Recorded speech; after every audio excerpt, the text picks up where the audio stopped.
My girlfriend told me I love you, but I'm not in love with you anymore. Just weeks before I planned to propose, I quietly stopped treating her like my partner, walked away, and found someone who actually chose me. I am Jude, 30 years old, and I have been with Lena for 4 years. We moved in together 2 years ago after she finished grad school. Things were good, or at least I thought they were. We had our routines. I made coffee every morning while she got ready for work. We took turns cooking dinner. We watched shows together on the couch every night. On weekends, we hiked or went to farmers markets or just stayed in bed late. It felt like building something real, but around 3 months ago, the things started shifting. Small things at first. Lena began thanking me differently. When I cleaned the apartment on Saturday mornings like I always did, she started saying things like, "You are such a good roommate," not boyfriend. Roommate, I noticed she stopped saying, "Love you back." Instead, it became, "You are the best," or "Thanks, babe." Little replacements that felt off but not alarming enough to confront. Then came our anniversary planning. 4 years together felt significant, so I suggested we do something special. Maybe that bed and breakfast in the mountains she had mentioned wanting to visit. She looked at me with this strange expression halfway between guilt and relief and said, "Let's keep it low-key this year. I want to focus on myself more." I asked what she meant by that, and she just smiled and said she was working on personal growth. I did not push it. The distance kept creeping in. She started going to yoga classes that ran late. She went out with coworkers more often, coming home smelling like wine and apologizing for losing track of time. She was always on her phone texting people I didn't know, angling the screen away when I walked past. When I asked about her day, her answers got shorter. Work was fine, class was good, nothing specific. Nothing that invited me in. I felt like I was watching her through glass, seeing her, but not reaching her. I told myself I was being paranoid, that she just needed space to process whatever she was going through. I gave her that space. Maybe that was my mistake. One Sunday morning, I was fixing the sink in our bathroom. The garbage disposal had been making a grinding noise all week, and I finally had time to look at it.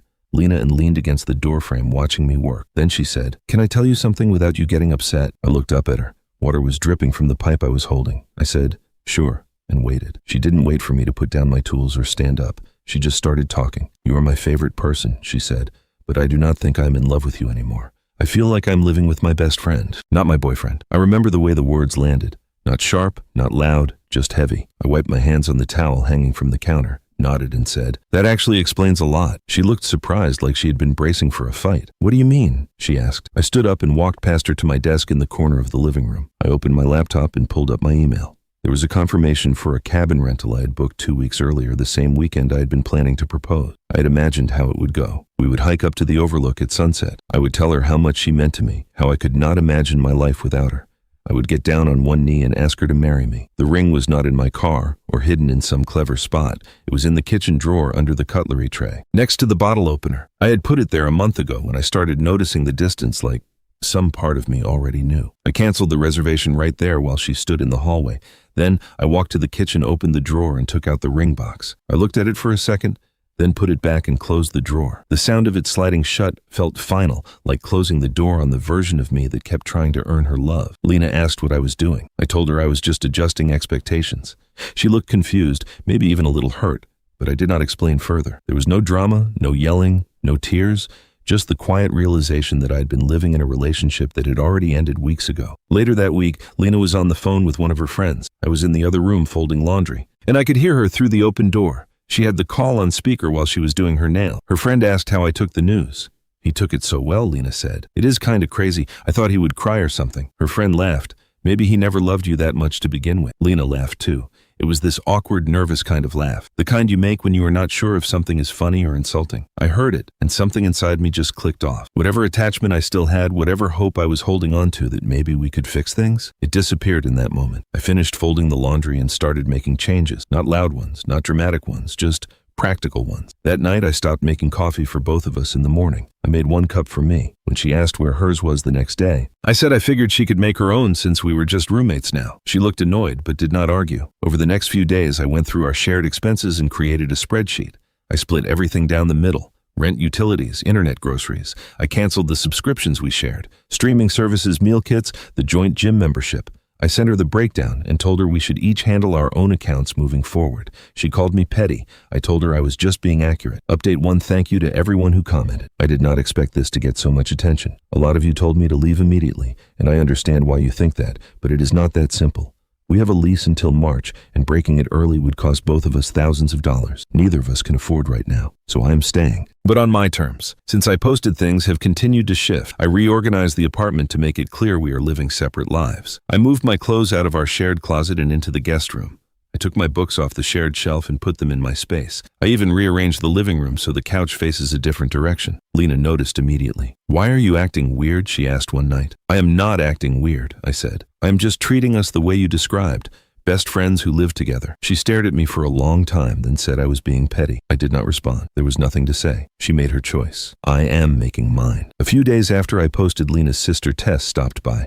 Tess and I have always gotten along. She is 3 years older than Lena, more grounded, less focused on appearances. She brought over some boxes Lena had left at their parents' house and stayed for coffee. We sat at the kitchen table, and Tess asked how I was holding up. I told her I was fine, just adjusting. She looked at me with this expression I could not quite read, somewhere between sympathy and guilt. "Can I tell you something?" she said, off the record. I nodded. "Lena found the ring," Tess said.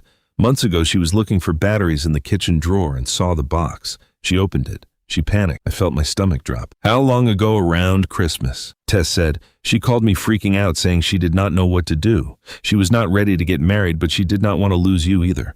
So she decided to have that conversation before you could ask. It was not honesty. It was damage control." I sat there processing that. The timeline made sense now.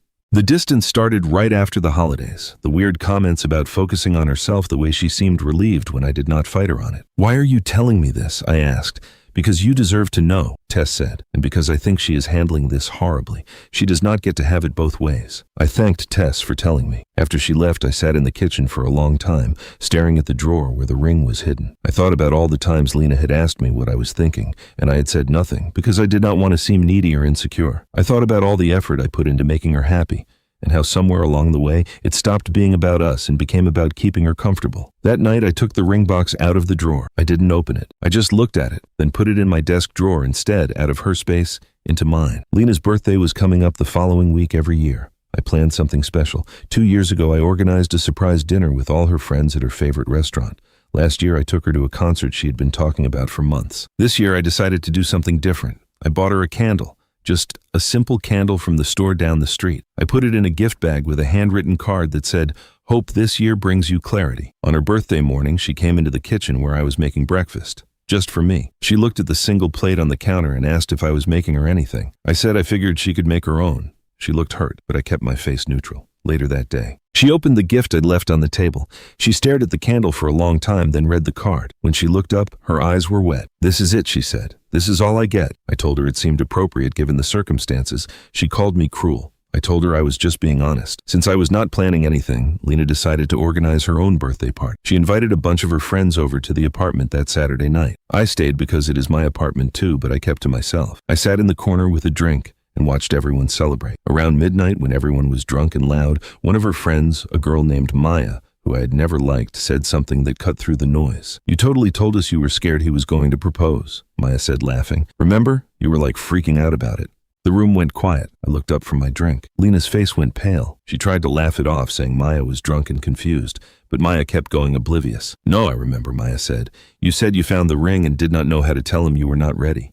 "Oh my God, that was so stressful for you." I finished my drink, stood up, and walked to my room. I heard Lena calling after me, but I didn't turn around. I had the confirmation I needed. Not that I did not already know, but hearing it out loud in front of all her friends was different. The next morning, I woke up to notifications on my phone.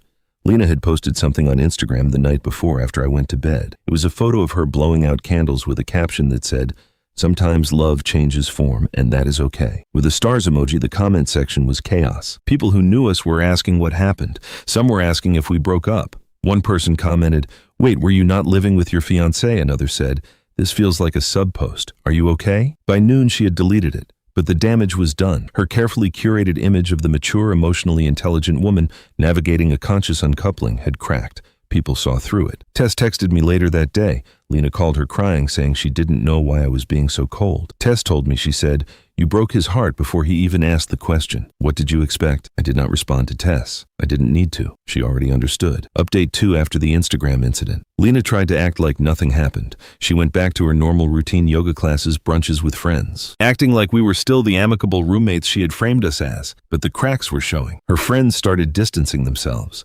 Some of them reached out to me privately, saying they had no idea she had been so cold about the whole thing. A few even apologized for taking her side initially. I kept my distance.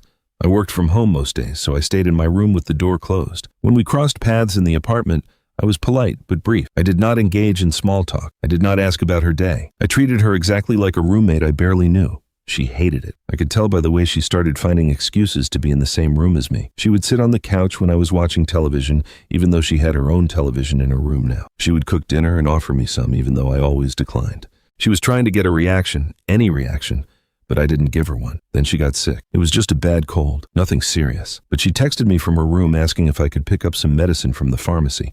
I was working at my desk when the message came through. I read it, then replied, "DoorDash delivers faster than I do. Feel better soon." She did not respond. An hour later, I heard her on the phone with someone, probably her mom, complaining about how cold I had become. I put on my headphones and kept working. A few days later, Tess came by again. This time she did not stay for coffee. She went straight to Lena's room and closed the door. I could hear them arguing through the walls. Tess's voice was sharp-cutting. She was not holding back. When Tess came out, she looked at me and shook her head. I asked if everything was okay. She said Lena finally admitted the truth to her, the whole truth. She told me she did not want to marry you, Tess said, but she did not want to lose you either. She wanted to keep you around without the commitment. She thought she could have it both ways. I nodded. That tracked with everything I had observed. Tess looked like she wanted to say more, but she just sighed and left. That night, Lena tried to talk to me. She came out of her room while I was making dinner and stood in the doorway of the kitchen. I could feel her watching me, but I didn't look up. "Can we talk?" she said. I kept chopping vegetables. About what? About us, about everything. I finally looked at her. "There is no us," I said. "You made that clear months ago." She started crying. I did not expect that. She said she had made a mistake, that she had been scared and confused, that she did not realize what she was giving up until it was gone. She said she still loved me. She reached for my hand, but I stepped back. "But you do not love me the way I loved you," I said. "You love the idea of me. You love having someone who cooks dinner and fixes things and makes your life easier. But you do not love me enough to commit. You do not love me enough to stay." I put down the knife and turned to face her. "You do not love me," I said. "You love the idea of having someone who takes care of you without demanding anything back. You love comfort. You do not love me." She tried to argue, but I held up my hand. "I am done, Lena. I'm not angry. I'm not hurt. I'm just done. You wanted to focus on yourself, so go focus on yourself." She left the kitchen. I heard her door close, and then I heard her crying through the walls. I went back to making dinner. A week later, I told her I was ending the lease early. Yes, it would cost money. Yes, it would be inconvenient, but I had saved enough and I was ready to move on. I had already started looking at places. I found a small house outside Portland. Nothing fancy, just a 2-bedroom with a yard and a garage I could turn into a workspace. When I told Lena, she panicked. She could not afford the apartment on her own, and she did not have anywhere else to go on short notice. I told her she had 2 months to figure it out, which was more than fair. She accused me of abandoning her. I reminded her that she was the one who ended the relationship, not me. The day I signed the lease on the new house, I started packing. I took my time boxing up my books and clothes and kitchen supplies. I left her the couch because I never liked it anyway. I left her the television in the living room because I had already bought a new one for the new place. I labeled the boxes parting gifts in my head, but I didn't tell her that. On my last day in the apartment, Lena tried one more time. She asked if we could at least stay friends. I looked at her and said, "Comfort was never the problem. You just confused love with maintenance." She did not have a response to that. I loaded the last box into my car and left. Final update. The house outside Portland has been everything I needed. It is quiet out here, away from the noise of the city. I have a small yard where I started growing tomatoes and herbs. The garage has been converted into a workspace where I do my freelance design work. I wake up early, make coffee just for myself, and spend my mornings working on projects I actually care about. It feels like I got my life back. I have not spoken to Lena since I moved out. I blocked her number and her social media. I did not do it out of anger. I did it because I needed a clean break. Through mutual friends, I heard she had to move back in with her parents. Apparently, she tried to find a roommate to take over my half of the lease, but it did not work out. She also started some kind of podcast about emotional growth in relationships, which feels ironic given everything that happened. From what I understand, it is not going well. She is struggling to pay her bills and keeps asking her parents for money. I do not feel vindictive about any of this. I do not take pleasure in her struggle. I just feel nothing. That is the strangest part. For months, I thought I would be angry or hurt or something. But when I think about her now, I just feel neutral. Like she was a chapter in my life that is over, and I have moved on to the next one. Tess and I still talk occasionally. She apologized on behalf of her family for how everything went down. I told her she did not need to apologize for someone else's choices. She told me Lena asks about me sometimes, wondering how I'm doing. Tess does not tell her anything. She said Lena made her bed and now she has to lie in it. A few months ago, I met someone new. Her name is Harper, and she is a civil engineer. We met on a hiking trail near my house. I was out early one Saturday morning trying to clear my head, and she was sitting on a bench at the trailhead adjusting her boots. We started talking about the trail, then about work, then about life in general.